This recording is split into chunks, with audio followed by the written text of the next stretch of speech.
transposition from a 50p piece to a 2p piece.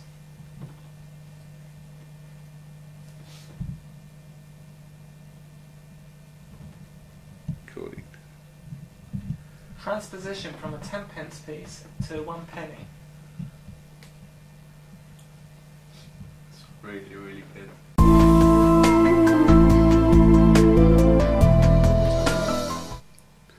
The transposition of one coin to another. Now for this effect to work, what you would need are coin shells. Now what is a coin shell, some people may ask? Well, what they are, they're coins that look like coins, but in fact have got a hollow insert. And what this enables you to do is cover one coin with another, so they look normal. In this case, I've got a 2p and a 1p, and I'll be covering a 10p and a 5p. The 10p with a 2p and the 5p with the 1p. Now these are attracted to a magnet. Now you've also got a 10p version and a 50p version, but I'm not using these for this demonstration. I'm only going to use the 2p and 1p for this demonstration. So you cover your 10p with a 2p, and you use the Wizard PK ring to come over the coin and attract the shell to the magnet. So as you do this, it attracts itself to the magnet. And the same for this one, a transposition of 1p to a 5p.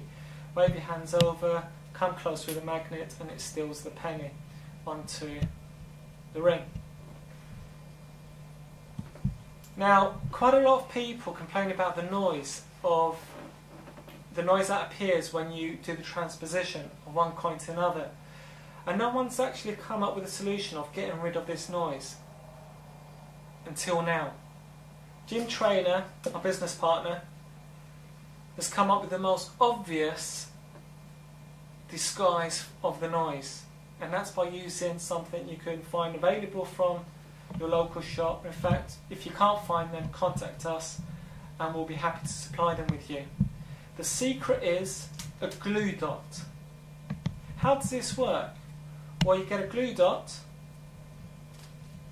and you spread it on the underside of your ring, like so. Of course, I've already had one in place there, just to eliminate the second phase of getting a second glue dot and spreading it over again. Now, when you do the transposition and you bring your hand over, it doesn't make a noise. That eliminates that click that you hear with the transposition. Use a glue dot, you've got no problems whatsoever.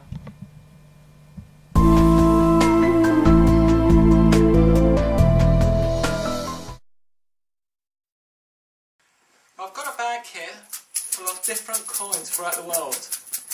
Now, what I want you to do, I want you to put your hand inside the bag, shake the coins around a bit, and just randomly pick any coin you want, without looking, of course. Okay? Now, what coin did you choose? 10p. Oh, you've chosen a UK 10p piece. Right, what I want you to do, I want you to throw it back in the bag, and I'm going to shake them. Now what I'm going to do, I'm going to dive inside the bag, but not dive literally with my hand, and using my psychic abilities, I'm going to locate your 10p piece out of all this different currency. Yeah. It should work.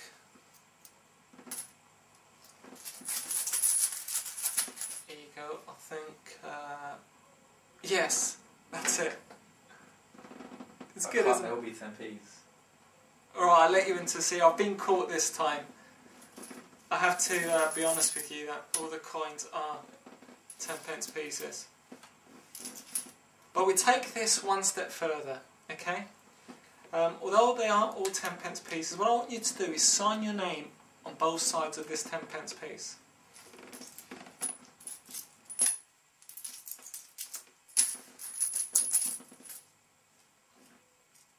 And there's no way I could duplicate your coin or anything like that, is that correct? Yeah. Now throw it back in the bag. You can shake it this time just so you could verify that I'm not manipulating this situation. Yeah. Okay.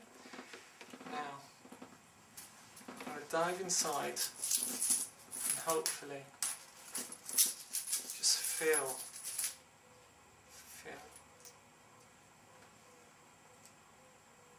That's your coin. Now I'm impressed. If you want to, you can have a go as well.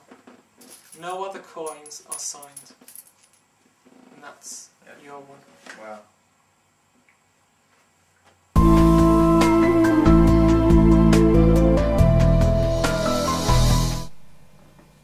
Now for this effect, you need any small bag. Well, I think this bag's about an average size for this effect. You don't need something too big or too small that you can't put your hand in. For your information, this is actually one of my old egg bags, and I found it's the right size and I could perform this trick really well with it. What you also need is about a dozen coins. In this effect I used 11. One of them needs to be attracted to a magnet. Now this is a magnetic 10p. At the same time I've got 1, 2, 3, 4, 5, 6, 7, 8, 10 normal 10p's. So you can't tell the difference between a magnetic 10p or a normal 10p. You can, if you want to, use steel core coins. As long as one coin is attracted to a magnet, this trick would work. Now don't use a dozen 2-penny steel core coins because you're not going to be able to differentiate between the magnetic one, the chosen one by the spectator, to the rest.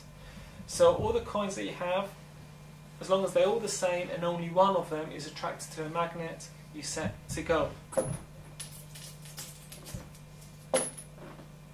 And this coin, the magnetic coin's inside the bag as well. Now ask the spectator to put their hand in, grab any coin. I make out that there's a coin from a few different countries, different denominations of coins, and to choose any one of them. Of course we know they're going to bring out a 10p. Now you don't know if it's a magnetic one yet or it's the normal one, it doesn't matter. Now you ask them to put it back in the bag, you shake it and go and try and find their coin. Of course this time what you do, you grab all the coins in the palm of your hand inside the bag and you slowly tip them downwards, and as you're doing that the magnetic coin will be attracted to the magnet. Now if it doesn't work the first time round, you try it a couple of times until you come to that situation inside the bag. Now you just grab it with your thumb and first finger and bring it out and say, I found your coin. Now at this stage the spectator is going to laugh and think that you a joke and be very suspicious that the rest of the coins are the same as this. So there's no way they can fail. You can fail. Of course it's a running gag, it's a laugh at this stage, and you take the trick a step further. Now what you've done, you've actually separated the magnetic coin now, and this is the coin the spectator's going to sign. So you ask the spectator to sign this coin on both sides or just one side, and you throw it back in the bag, and this time you are going to find and locate their coin, their signed coin amongst the rest. This time it's a completely different effect because although they're all the same, only one coin signed by the spectator. There's no duplicate signed coins because they only signed one, and for you to find it, it's a miracle. How did you find one coin out of 12, especially the signed one? There's a couple of tips of what not to do whilst you get the spectator to sign the coin. If you purchase a magnetic coin from your magic dealer, do not get the spectator to sign directly on top of the coin, especially with a Sharpie, a permanent marker, because what you will find after it dries, you'll find it really difficult to take their signature off. What you need to do is go and get some acetone, nail varnish and rub it off and it will come off, but that's hassle. So let's simplify things. If you use a magnetic coin that you've purchased, use one of these stickers. A small sticker. Just stick it on one side of the coin. You could stick one on the other side as well.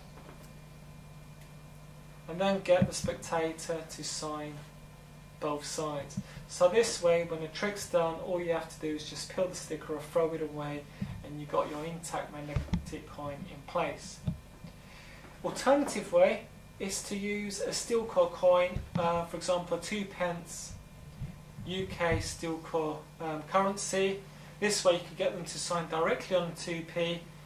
Big deal, all it is a 2p. You've got loads of those. When you go shopping next time, use one of those as currency, and that's not a problem. But you can't do that with a coin that you purchased, because you'll be spending a lot of money. Now once they've signed the coin, throw it back in the bag, shake it again. Your hand goes in the bag, grabs all the coins, shakes them slightly. The coin wasn't attracted that time. Do it again, making out that you're trying to fill the coins until your magnetic coin is attracted to the magnet. And this time it did. Bring it out, and the spectators amazed. You've actually found my coin. And that's how this trick's performed.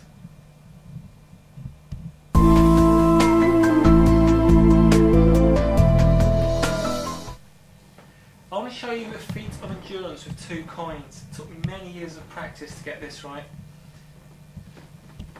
I'm going to place one coin between my fingers, and I'm going to balance this coin on top of the other coin. I need very stable hands. And watch it balance. And I'll tell you what, I want you to have a go.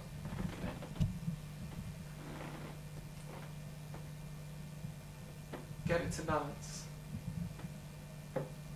Now mind you, that is the easy way. I'll do it. But let me show you the hard way. I want you to watch closely. This is the hard way. And you can even spin it round. Oh, How wow. do you do that? I'll tell you what, why don't you have a go and figure that one out yourself? I'm not going to try. That's really good.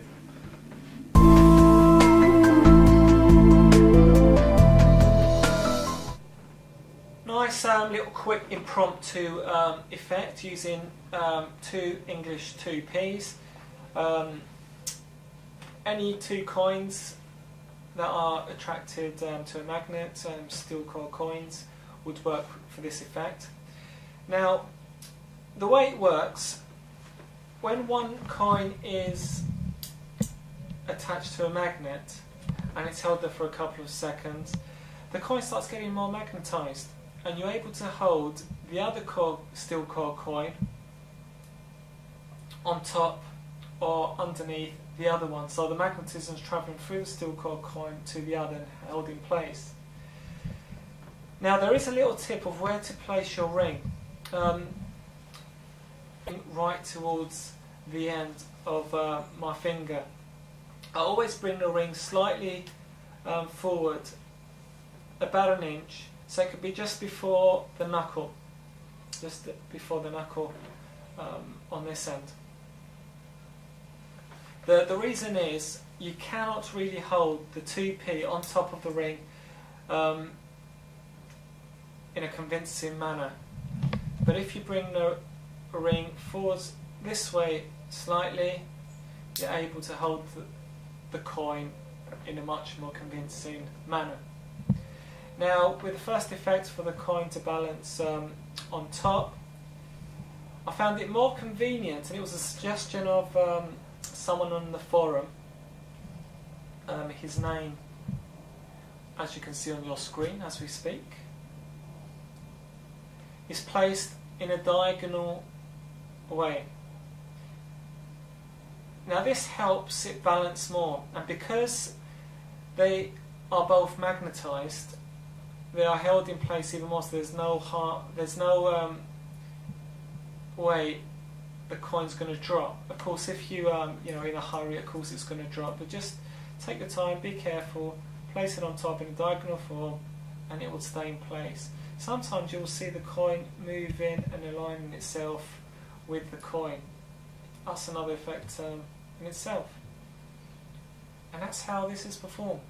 And of course, if you take this 2p off, grab the coin with your thumb and first finger, push it forward, it will detach itself, hand them over to the spectator, and let them try it.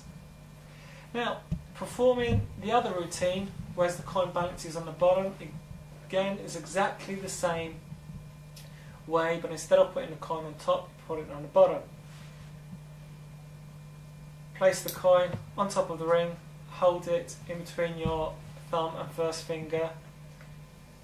Now, instead of holding it this way up, you hold the coin upside down with your palm facing downwards. Get the coin and hold it underneath the coin like so. And when you let go, the coin will balance because the magnetism is coming through the steel coiled coins through this one holding it. That you can flick the coin and it would spin round and it won't drop.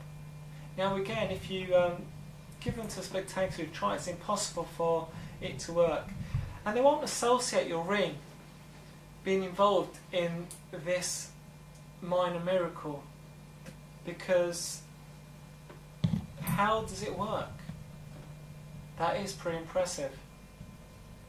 I don't do this a lot of times, but when I need something impromptu, just probably as a quick gag, you have the Wizard carrying and you can do something like this immediately. Now practice that, have fun, and enjoy.